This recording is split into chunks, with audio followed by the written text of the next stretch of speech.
రావాలి కానీ ఉండొద్దు, ఎవరు ఉండొద్దు. క్యాన్వాసింగ్ రాదు, ఈ వైలేషన్ అయితే కేసులు అవుతాయి. అందరూ వెళ్ళిపోతారు, దయచేసి వెళ్ళిపోండి అమ్మా.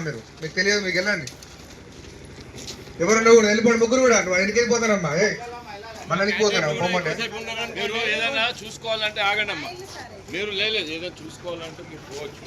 లేదు అంటే పోలింగ్ ఎట్లయితుంది ఏంటి చెక్ చేసుకొని రావచ్చు. చూడమ్మా, నువ్వు ఇంట్లో ఇక్కడ ఉన్నావు అనుకో, క్యాన్వాస్ చేసినట్లు అవుతుంది. ఎలక్షన్ రోజు మనం చేయకూడదు కదా. ఆటో కూడా అడ్డ పెట్టండి, ఇంట్లోకి వెళ్ళండి. లేదంటే బూత్ లోకి వెళ్ళి చెక్ చేసుకోండి. కనిపిస్తే మేము మాత్రం ఫోటో తీసుకుంటాము. బాగుంటుంది. చూడండి, మిమ్మల్ని చూసి 100 మంది జమ అయ్యారు. ఎవరు ఉండకూడదు, క్యాండిడేట్స్ కూడా ఉండకూడదు. ఇక్కడ మీకైనా ఓటింగ్ పర్సనేజ్ కావాలంటే పోలింగ్ బూత్ దగ్గర పోయి ఒకసారి 2 అవర్స్కి ఒకసారి వెళ్ళి చెక్ చేసుకుని రండి.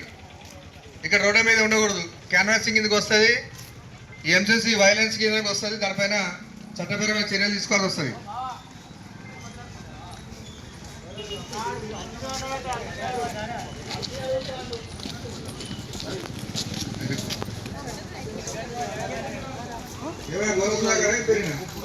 గోరసా